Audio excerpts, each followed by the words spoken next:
पति भगवान का कथा सुनने मात्र से सारी मनोकामना पूर्ण होती हैं। जय श्री हरि। ओम नमः शिवाय। प्रिय भक्तजनों, आज बृहस्पतिवार के दिन आप बृहस्पति देव की बड़ी ही दुर्लभ कथा सुनेंगे। इस कथा को सुनने से भक्तों की सभी मनोकामनाएं भगवान बृहस्पति देव की कृपा से पूर्ण हो जाती हैं। तो आइए बड़ी ही श्रद्धा और प्रसन्न चित्त मन से इस कथा को सुनते हैं। भारतवर्ष में एक प्रतापी और दानी राजा राज्य करता था। वह नित्य गरीबों और ब्राह्मणों की सहायता करता था।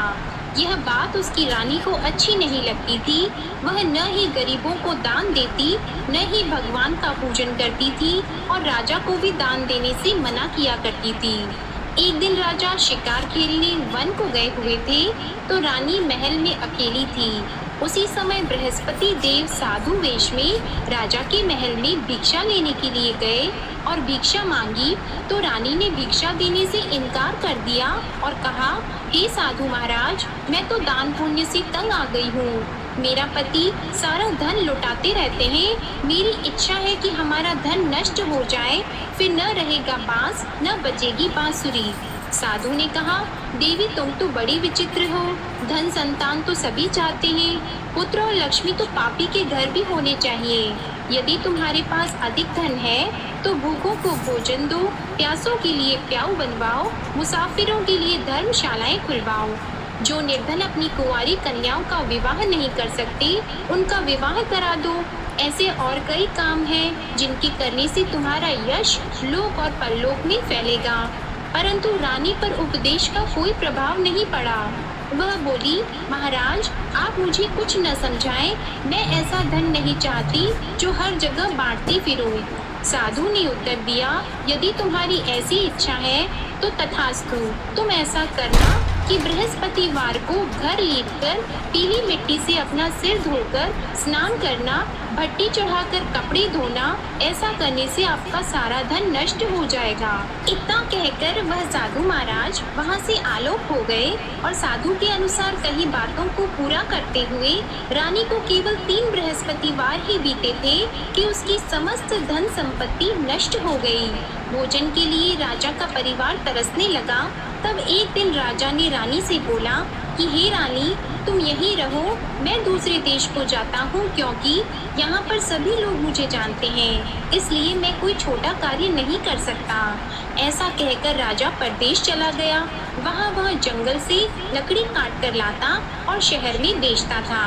इस तरह वह अपना जीवन व्यतीत करने लगा। इधर राजा के परदेश जाते ही रानी और दासी दुखी रहने लगी। एक बार जब रानी और दासी को 7 दिन तक बिना भोजन के रहना पड़ा तो रानी ने अपनी दासी से कहा, हे दासी, पास ही के नगर में मेरी बहन रहती है, वह बड़ी धनवान है। तू उसके पास जा और कुछ लेकर आ ताकि थोड़ा बहुत गुजार बसर हो सके। रानी दासी की बहन के पास गई। उस दिन गुरुवार था और रानी की बहन उस समय बृहस्पतिवार व्रत की कथा सुन रही थी। दासी ने रानी की बहन को अपनी रानी का संदेश दिया, लेकिन रानी की बड़ी बहन ने कोई उत्तर नहीं दिया। जब दासी को रानी की बहन से कोई उत्तर नहीं मिला तो वह बहुत दुखी हुई और उसे क्रोध भी आया। दासी ने वापस आकर रानी को सारी बात बता दी। सुनकर रानी ने अपने भाग्य को कोसा। उधर रानी की बहन ने सोचा कि मेरी बहन की दासी आई थी, परंतु मैं उससे नहीं बोली, इससे वह बहुत दुखी हुई होगी। कथा सुनकर और पूजन समाप्त करके वह अपनी बहन के घर आई और कहने लगी, हे बहन, मैं बृहस्पतिवार का व्रत कर रही थी, तुम्हारी दासी मेरे घर आई थी, परंतु जब तक कथा होती है तब तक न तो उठते हैं और न ही बोलते हैं, इसलिए मैं नहीं बोली। कहो दासी क्यों गई थी? रानी बोली, बहन, तुमसे क्या छिपाऊं, हमारे घर में खाने तक को अनाज नहीं था।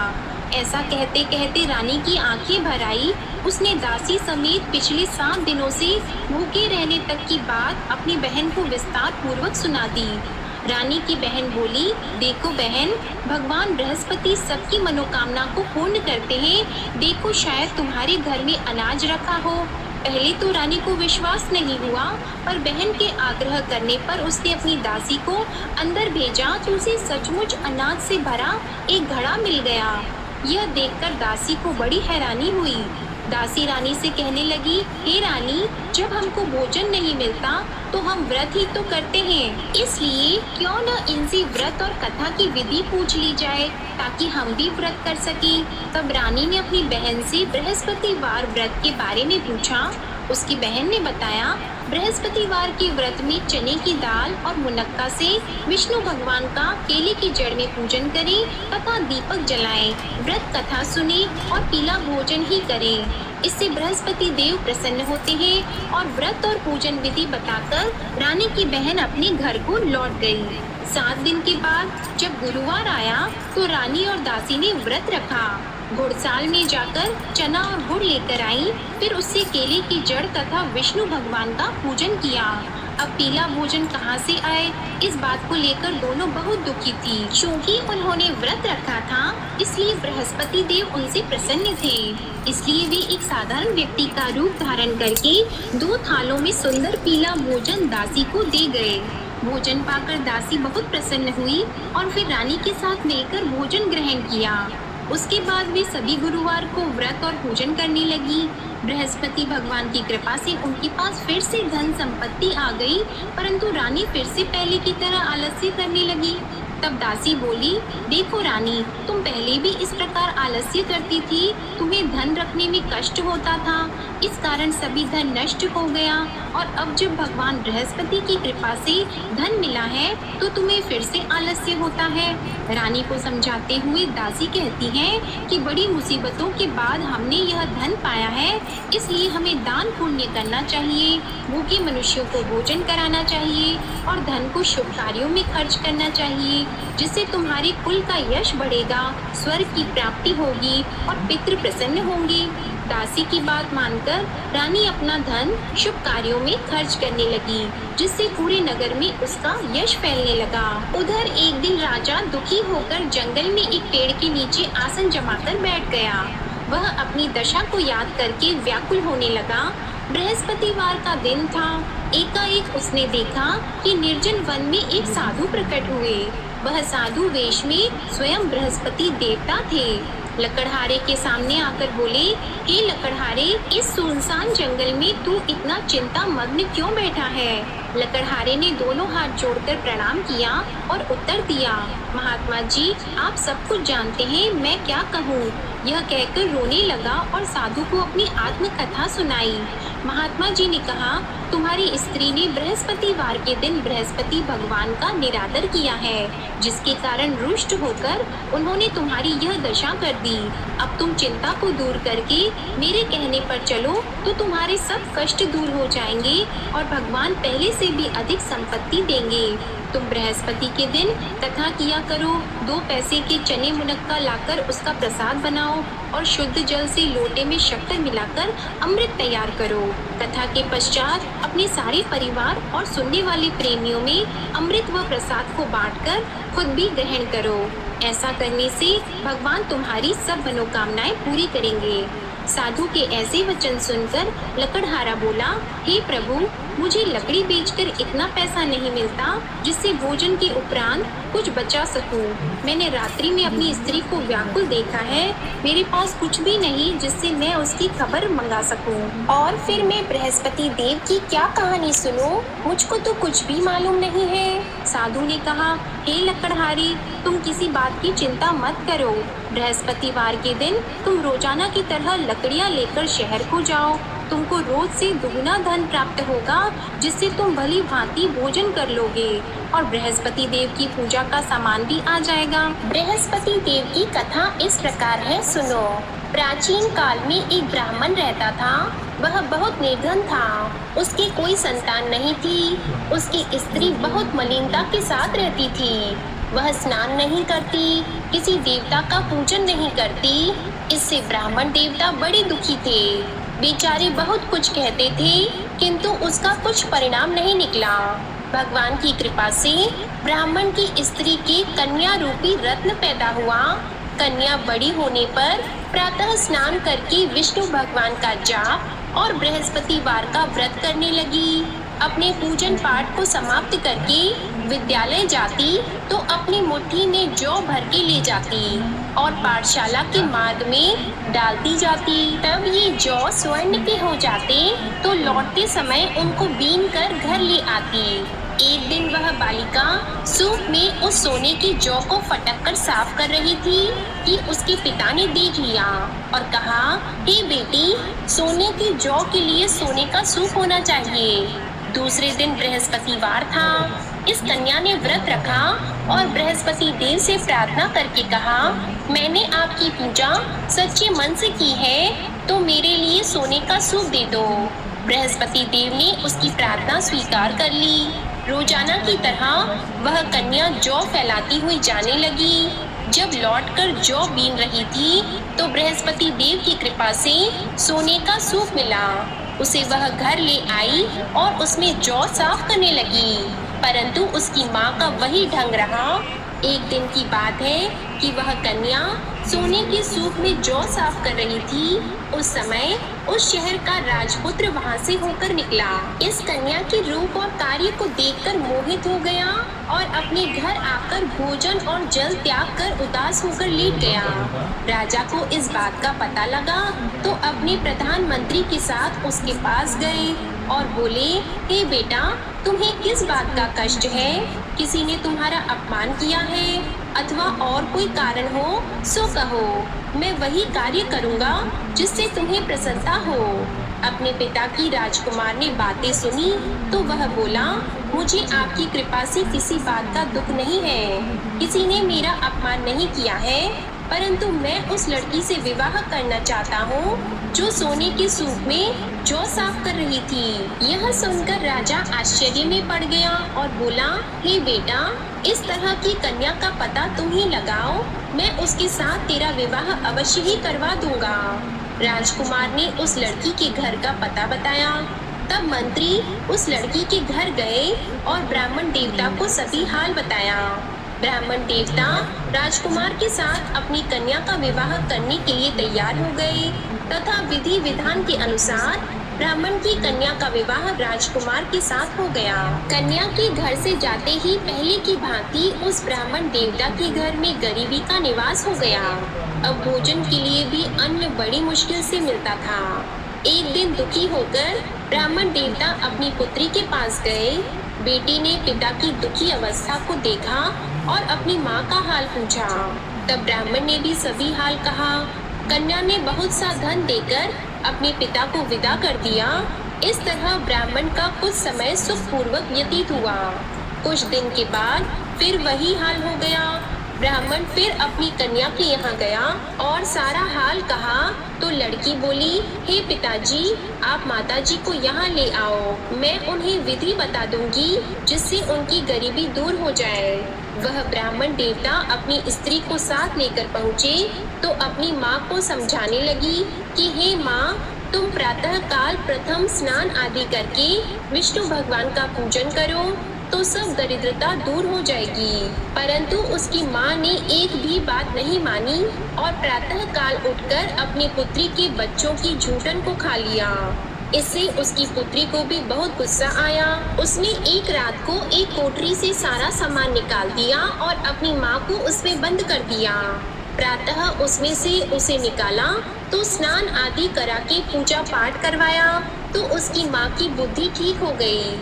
इसके बाद वह नियम से पूजा पाठ करती और प्रत्येक बृहस्पतिवार को व्रत रखने लगी। इस व्रत के प्रभाव से उसकी माता और पिता बहुत ही धनवान और पुत्रवान हो गए और बृहस्पति देवता के प्रभाव से इस लोक के सुख को भोगकर अंत में स्वर्ग को प्राप्त हुए।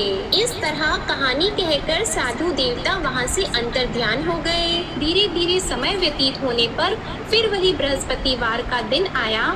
लकड़हारा जंगल से लकड़ी काटकर किसी शहर में बेचने गया।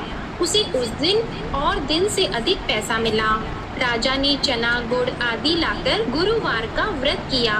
उस दिन से उसके सभी क्लेश दूर हो गए। परंतु जब दोबारा गुरुवार का दिन आया तो बृहस्पतिवार का व्रत करना भूल गया। इस कारण बृहस्पति भगवान नाराज हो गए। उस दिन उस नगर के राजा ने विशाल यज्ञ का आयोजन किया था तथा शहर में ये घोषणा करा दी कि कोई भी मनुष्य अपने घर में भोजन न बनवाए, न आग जलाए। समस्त जनता मेरे यहाँ भोजन करने आए। इस आज्ञा को जो न मानेगा उसे फांसी की सजा दी जाएगी। इस तरह की घोषणा संपूर्ण नगर में करवा दी गई। राजा की आज्ञा के अनुसार शहर के सभी लोग भोजन करने गए, लेकिन लकड़हारा कुछ देर से पहुंचा, इसलिए राजा उसको अपने साथ घर लेके गए और ले जाकर भोजन करा रहे थे तो रानी की दृष्टि उस खूंटी पर पड़ी जिस पर उसका हार लटका हुआ था। वह वहाँ पर दिखाई नहीं दिया। रानी ने निश्चय किया कि मेरा हार इस मनुष्य ने चुरा लिया है। उसी समय सिपाहियों को बुलाकर उसको कारागार में डलवा दिया। जब लकड़हारा कारागार में पड़ गया और बहुत दुखी होकर विचार करने लगा कि न जाने कौन से पूर्व जन्म के कर्म से मुझे यह दुख प्राप्त हुआ है, और उसी साधु को याद करने लगा जो कि जंगल में मिला था। उसी समय तत्काल बृहस्पति देव साधु के रूप में प्रकट हुए और उसकी दशा को देखकर कहने लगे, अरे मूर्ख, तूने बृहस्पति देव की कथा नहीं करी, इस कारण तुझे दुख प्राप्त हुआ है। अब चिंता मत कर, बृहस्पतिवार के दिन कारागार के दरवाजे पर 4 पैसे पड़े मिलेंगे, उनसे तू बृहस्पति देव की पूजा करना, तेरे सभी कष्ट दूर हो जाएंगे। बृहस्पतिवार के दिन उसे 4 पैसे मिले। लकड़हारे ने कथा कही। उसी रात्रि को बृहस्पति देव ने उस नगर के राजा को स्वप्न में कहा, हे राजा, तुमने जिस आदमी को कारागार में बंद कर दिया है वह निर्दोष है, वह राजा है, उसे छोड़ देना। रानी का हार उसी खूंटी पर लटका है, अगर तू ऐसा नहीं करेगा तो मैं तेरे राज्य को नष्ट कर दूंगा। इस तरह रात्रि के स्वप्न को देखकर राजा प्रातःकाल उठा और खूंटी पर हार देखकर लकड़हारे को बुलाकर क्षमा मांगी और लकड़हारे को योग्य सुंदर वस्त्र आभूषण देकर विदा कर दिया। बृहस्पति देव की आज्ञा के अनुसार लकड़हारा अपने नगर को चल दिया। राजा जब अपने नगर के निकट पहुंचा तो उसे बड़ा आश्चर्य हुआ। नगर में पहले से अधिक बाग, तालाब, कुएं तथा बहुत सी धर्मशाला, मंदिर आदि बन गई हैं। राजा ने पूछा, यह किसका बाग और धर्मशाला है? तब नगर के सब लोग कहने लगे, यह सब रानी और बंदी के हैं। तो राजा को आश्चर्य हुआ और गुस्सा भी आया। जब रानी ने यह खबर सुनी कि राजा आ रहे हैं तो उन्होंने दासी से कहा, हे दासी, देख राजा हमको कितनी बुरी हालत में छोड़ गए थे, हमारी ऐसी हालत देखकर वह लौट न जाएं, इसलिए तू दरवाजे पर खड़ी हो जा। आज्ञा के अनुसार दासी दरवाजे पर खड़ी हो गई। राजा आए तो उन्हें अपने साथ लेकर आई। तब राजा ने क्रोध करके अपनी रानी से पूछा कि यह धन तुम्हें कैसे प्राप्त हुआ है? तब उन्होंने कहा, हमें यह सब धन बृहस्पति देव के इस व्रत के प्रभाव से प्राप्त हुआ है। राजा ने निश्चय किया कि 7 रोज बाद तो सभी बृहस्पति देव का पूजन करते हैं, परंतु मैं प्रतिदिन दिन में 3 बार कहानी और रोज व्रत किया करूँगा। अब हर समय राजा के दुपट्टे में चने की दाल बंधी रहती और दिन में 3 बार कहानी कहते। एक रोज राजा ने विचार किया कि चलो अपनी बहन के यहाँ हो आवे। इस तरह निश्चय करके राजा घोड़े पर सवार होकर अपनी बहन के यहाँ को चलने लगा। मार्ग में उसने देखा कि कुछ आदमी एक मुर्दे को लिए जा रहे हैं। उन्हें रोककर राजा कहने लगा, अरे भाइयों, मेरी बृहस्पति देव की कथा सुन लो। वे बोले, लो हमारा तो आदमी मर गया है, इसको अपनी कथा की पड़ी है। परंतु कुछ आदमी बोले, अच्छा कहो, हम तुम्हारी कथा भी सुनेंगे। राजा ने दाल निकाली और जब कथा आदि हुई थी कि मुर्दा हिलने लग गया, और जब कथा समाप्त हो गई तो राम राम करके मनुष्य उठकर खड़ा हो गया। आगे मार्ग में उसे एक किसान खेत में हल चलाता मिला तो राजा ने उसे देखकर बोला, अरे भैया, तुम मेरी बृहस्पतिवार की कथा सुन लो। किसान बोला, जब तक मैं तेरी कथा सुनूंगा तब तक 4 हरैया जोत लूंगा, जा अपनी कथा किसी और को सुनाना। इस तरह राजा आगे चलने लगा। राजा के हटते ही बैल पछाड़ खाकर गिर गए और किसान के पेट में बड़ी जोर का दर्द होने लगा। उस समय उसकी माँ रोटी लेकर आई और उसने जब यह देखा तो अपने पुत्र से सब हाल पूछा और बेटे ने सभी हाल कह दिया। तो बुढ़िया दौड़ी दौड़ी उस घुड़सवार के पास गई और उससे बोली कि मैं तेरी कथा सुनूंगी, तू अपनी कथा मेरे खेत पर चलकर ही कहना। राजा ने गुड़िया के खेत पर जाकर कथा कही, जिसके सुनते ही वह बैल उठकर खड़े हुए तथा किसान के पेट का दर्द भी बंद हो गया। राजा अपनी बहन के घर पहुंचा। बहन ने भाई की खूब मेहमानी की। दूसरे रोज प्रातः काल राजा जगा तो वह देखने लगा कि सब लोग भोजन कर रहे हैं। राजा ने अपनी बहन से कहा, ऐसा कोई मनुष्य है जिसने भोजन नहीं किया हो? मेरे बृहस्पतिवार की कथा सुन ले। बहन बोली, हे भैया, यह देश ऐसा है कि पहले यहाँ लोग भोजन करते हैं, बाद में अन्य काम करते हैं। अगर कोई पड़ोस में हो तो देख आऊं। वह ऐसा कहकर देखने चली गई, परंतु उसे कोई ऐसा व्यक्ति नहीं मिला जिसने भोजन न किया हो। अतः वह एक कुम्हार के घर गई जिसका लड़का बीमार था।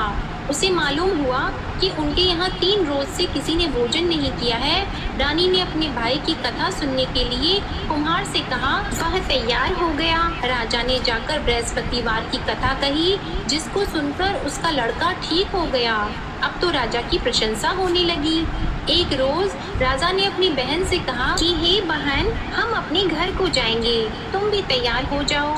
राजा की बहन ने अपनी सास से कहा तो सास ने कहा, हाँ चली जा, परंतु अपने लड़कों को मत ले जाना, क्योंकि तेरे भाई की कोई औलाद नहीं है। बहन ने अपने भैया से कहा, हे भैया, मैं तो चलूंगी पर कोई बालक नहीं चलेगा। तो राजा बोला, जब कोई बालक नहीं चलेगा तब तुम ही क्या करोगी? बड़े दुखी मन से राजा अपने नगर को लौट आया। राजा ने अपनी रानी से कहा, हम निर्वंशी हैं, हमारा मुंह देखने का धर्म नहीं है और कुछ भोजन आदि नहीं किया है। रानी बोली, हे प्रभु, बृहस्पति देव ने हमें सब कुछ दिया है, वह हमें औलाद अवश्य देंगे। उसी रात को बृहस्पति देव ने राजा से स्वप्न में कहा, हे राजा उठो, सभी सोच त्याग दो, तेरी रानी गर्भ से है। राजा को यह बात सुनकर बड़ी खुशी हुई। 9वें महीने में उसके गर्भ से एक सुंदर पुत्र पैदा हुआ। तब राजा बोला, हे रानी, स्त्री बिना भोजन के रह सकती है, पर बिना कहे नहीं रह सकती। जब मेरी बहन आएगी तुम उससे कुछ मत कहना। रानी ने सुनकर हाँ कर दिया। जब राजा की बहन ने यह शुभ समाचार सुना तो वह बहुत खुश हुई और बधाई लेकर अपने भाई के यहाँ आई। तभी रानी ने कहा, घोड़ा चढ़कर तो नहीं आई है, गधा चढ़कर आई है। राजा की बहन बोली, भाभी, मैं इस प्रकार न कहती तो तुम्हें औलाद कैसे मिलती? बृहस्पति देव ऐसे ही हैं, जैसी जिसके मन में कामनाएं हैं सभी को पूर्ण करते हैं। जो सद्भावना पूर्वक बृहस्पतिवार का व्रत करता है एवं कथा पढ़ता है अथवा सुनता है, दूसरों को सुनाता है, बृहस्पति देव उनकी सभी मनोकामनाएं पूर्ण करते हैं। बृहस्पति देव उनकी सदैव रक्षा करते हैं। जो संसार में सद्भावना और सच्चे हृदय से बृहस्पति देव का पूजन करते हैं, उनकी सभी मनोकामनाएं उसी प्रकार पूर्ण होती हैं, जैसे राजा और रानी ने बृहस्पति देव की कथा का गुणगान किया। उनकी सभी इच्छाएं बृहस्पति देव ने पूर्ण की। मनुष्य को हृदय से उनका मनन करते हुए जयकारा करना चाहिए। तो प्रेम से बोलिए, बृहस्पति देव की जय, विष्णु भगवान की जय, समस्त देवी देवताओं की जय। अब आप भगवान बृहस्पति देव की आरती श्रवण कीजिए। ओम जय बृहस्पति देवा, ओम जय बृहस्पति। छिन्न छिन्न भोग लगाऊं, कदली फल मेवा। ओम जय बृहस्पति देवा, तुम पूर्ण परमात्मा, तुम अंतर्यामी, जगत पिता जगदीश्वर, तुम सबके स्वामी। ओम जय बृहस्पति देवा, चरणामृत निज निर्मल, सब पातक हरता, सकल मनोरथ दायक, कृपा करो भरता। ओम जय बृहस्पति देवा, तन मन धन अर्पण कर, जो जन शरण पड़े, प्रभु प्रकट तब होकर, आकर द्वार खड़े। ओम जय बृहस्पति देवा, दीन दयाल दयानिधि, भक्तन हितकारी, पाप दोष सब हरता, भव बंधन हारी। ओम जय बृहस्पति देवा, सकल मनोरथ दायक, सब संशय तारो, विषय विकार मिटाओ संतन सुखकारी। ओम जय बृहस्पति देवा, जो कोई आरती तेरी प्रेम सहित गावे, ज्येष्ठानंद बंद सो निश्चय ही पावे। ओम जय बृहस्पति देवा, ओम जय बृहस्पति देवा। प्रेम से बोलिए भगवान बृहस्पति देव की जय, लक्ष्मी नारायण जी की जय। आपको आज अच्छा लगे तो लाइक सब्सक्राइब जरूर कीजिएगा।